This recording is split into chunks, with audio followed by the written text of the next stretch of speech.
Bon. OK. Bon, ben comme on sait, on commence Revit ce matin. Donc, je vais commencer par vous montrer vraiment le ruban Revit comme tel. Si on se souvient de qu'est-ce qu'on a travaillé avec plomberie, c'est un peu le même principe. Donc, on a vraiment l'onglet de système. Oui, il est en anglais. Je ne sais pas pourquoi il est en anglais. Je vais demander à Maxime de le mettre en français. Mais bon. Si on regarde ce qu'on avait, tout ce qui était plomberie était ici. On va travailler aussi ventilation dans la compétence 22-23, qui est plus que ce côté-ci. Là, on va regarder vraiment tout ce qui est électrique. Le gabarit que j'ai créé, toutes les familles sont déjà intégrées dans le gabarit comme tel. Donc, vous n'avez pas besoin d'aller chercher de l'information, tout est déjà dedans. Mais si on regarde le plan d'architecture que vous allez travailler comme projet, c'est vraiment votre premier projet, ça va être ça ici. On va y venir tantôt aussi sur qu'est-ce qu'on va faire, comment l'appliquer dans le projet. Donc, si on regarde le premier ici, qui est, enfin, ça doit être écrit filerie, j'imagine, parce que là, moi, il est en anglais avec wire. On ne l'utilisera pas vraiment, mais c'est une option qui est disponible dans Revit. Cable tray qui est du chemin de câble. Dans le commercial, on va l'utiliser, mais dans le résidentiel, on ne l'utilisera pas. Okay? Les conduits en parallèle, même chose pour les chemins de câble, qui est vraiment les 90. Eux, ils appellent ça des fittings, mais c'est vraiment les raccordements des chemins de câble comme tel. Ensuite, il y a aussi même chose pour les conduits. C'est vraiment les 90, les connecteurs. Donc, en plomberie, on a travaillé les connecteurs. On s'en souvient, c'était des très petits connecteurs, difficiles à aller faire les branchements. En électricité, c'est un petit peu plus simple, parce que là, c'est des conduits plus grands. Vous pouvez, dans le fond, choisir la dimension du conduit, puis vraiment jouer avec vos environnements, c'est plus simple. Les équipements, ça c'est celui qu'on va utiliser fréquemment. C'est dans les équipements, c'est vraiment tout ce qui est panneau électrique. Il ne me laisse pas le faire. Je vais le cliquer au lieu. Bon. Donc, tout ce qui est panneau électrique, même chose pour les sectionneurs, les interrupteurs de sécurité. C'est vraiment tout dans l'onglet qui est équipement électrique. Pour l'insertion, on va en discuter aussi tantôt, là, parce que c'est un petit peu différent dans un environnement qui est 2D. Quand c'est un environnement 3D 100% Revit, c'est assez simple, on va aller se raccorder sur un mur ou peu importe. Mais là, vu que c'est 2D, c'est une plage qui est AutoCAD, là, il n'y a pas de point de connexion vraiment. Donc, pour insérer des panneaux, on va devoir insérer un mur temporaire, insérer le panneau, puis ensuite le retirer le mur. Donc, c'est un peu une opération à deux étapes, mais on n'a pas le choix de le faire. Si on regarde ici, Device, qui doit être les équipements de votre côté. Donc, si je viens ici, je vais le déballer rapidement. Donc, toutes les prises électriques qu'on a appliquées dans la compétence 18 se retrouvent ici, surtout pour le résidentiel. Donc, la cuisinière, les prises doubles 15 ou 20 ampères à 460. Les chiffres ici à côté, à commercial 130, 460, et ainsi de suite. C'est les hauteurs de montage par rapport au sol. Donc, si on sait que la prise, par exemple, qui est installée là, est à 130 du sol, mais c'est celle qu'on va utiliser, si c'est 460 ou peu importe. Donc, la prise double à 1200 ici, c'est celle qui est au-dessus du comptoir, qu'on utilise que la petite barre à travers. D'ailleurs, tous les symboles sont comme dans les notes de cours. Donc, ça reflète la même information. Okay?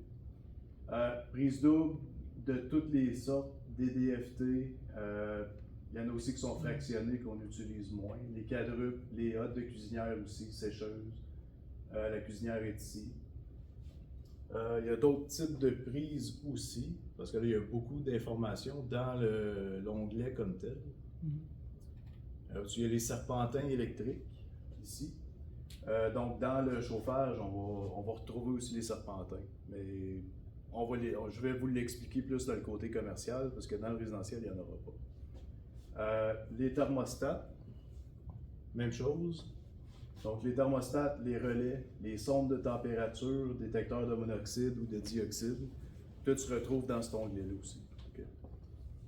Si je vais dans les autres prises, ben, dans le fond, il y a aussi ventilateur de plafond, les prises 220 volts qu'on utilise plus ou moins parce que dans les familles résidentielles, il y a déjà les prises pour sécheuses, laveuses.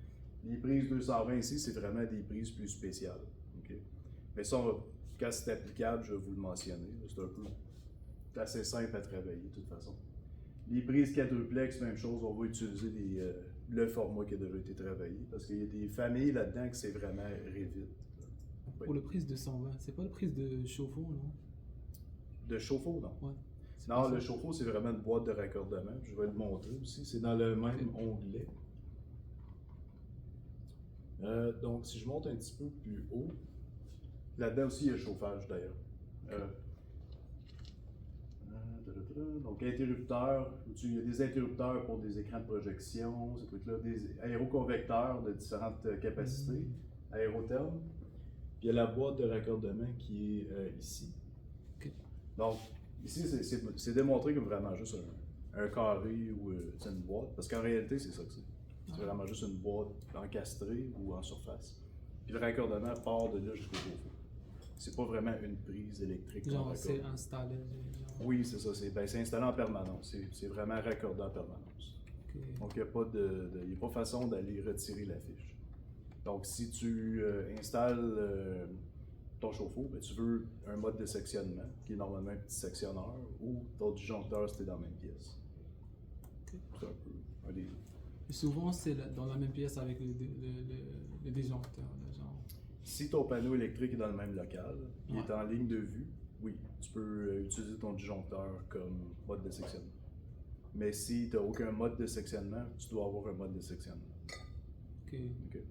Ça, c'est juste parce que entretien ou bris, dans le fond, s'il y a un bris, mais tu veux pouvoir fermer rapidement. Puis, donc, pour le restant des symboles et des familles, on a aussi borne de recharge qui est ici, qu'on va utiliser un petit peu plus dans la compétence 19. On ne l'a pas fait pour le résidentiel tellement, là. Ceux qui ont travaillé avec, c'est parfait. C'est vraiment plus dans la compétence 19 qu'on va le faire. Sinon, il y a le chauffage, les plaintes de chauffage qui sont ici. Donc on peut voir ça, côté esthétique, on peut voir que c'est identique à ce qu'on a travaillé dans la compétence 18. Les capacités, les puissances sont ici. Donc si tu choisis une plainte de 1 kW par exemple, puis tu vas l'insérer, ben, elle va s'insérer tout de suite à la longueur puis dimension physique réelle de l'appareil. Donc, plus besoin de travailler avec AutoCAD à faire des blocs insérés, s'assurer que la visibilité est correcte, d'avoir un CTP qui fonctionne plus ou moins. Avec Revit, tout va pouvoir s'insérer comme c'est supposé. Okay? Donc, dans les exercices qu'on va travailler tantôt, on va pouvoir insérer puis placer les trucs un peu comme ce qu'on a fait dans la compétence 18. Okay? C'est vraiment, on prend l'unifamilial, mais là on le fait dans un 18 logis, donc vraiment à grande échelle. Okay? Mais toutes les mêmes familles qu'on a travaillées, les blocs comme les familles, se retrouvent déjà dans le gabarit que je vais vous fournir. Okay? J'ai monté aussi les plans comme que vous voyez ici, c'est des plans AutoCAD insérés parce que vous allez travailler la maquette avec Sylvie dans la compétence, je pense que c'est 24 ou... Donc, je voulais pas vous donner la maquette puis casser son fun. Okay? Donc, pour les prises de courant, le chauffage, les thermostats et autres, ça se retrouve tout là-dedans. Si je retourne à Système, encore une fois, il y a ici les appareils d'éclairage. Donc, encore une fois, c'est encore le même principe. Vous cliquez sur la petite flèche ici. Le menu déroulant est là, dans le fond. Donc, il y a différents types d'appareils d'éclairage que vous pouvez utiliser, que ce soit suspendu rectangulaire, que ce soit des appareils en surface rond, de type plus résidentiel. Dans le commercial, il y a beaucoup d'appareils qui se ressemblent, dans le fond, mais vous allez en retrouver beaucoup plus dans ce genre-là dans le commercial que dans le résidentiel. C'est certain que en discutant avec vos clients, vous allez pouvoir déterminer c'est quoi leurs besoins, c'est quoi qu'ils ont réellement besoin pour la pièce ou l'utilité. Donc, de ce côté-là, ça va être de quoi qu'on va discuter dans le cadre du projet. Okay? Les besoins vont vous être fournis. Comme ça, c'est plus simple. Donc, si je le passe rapidement,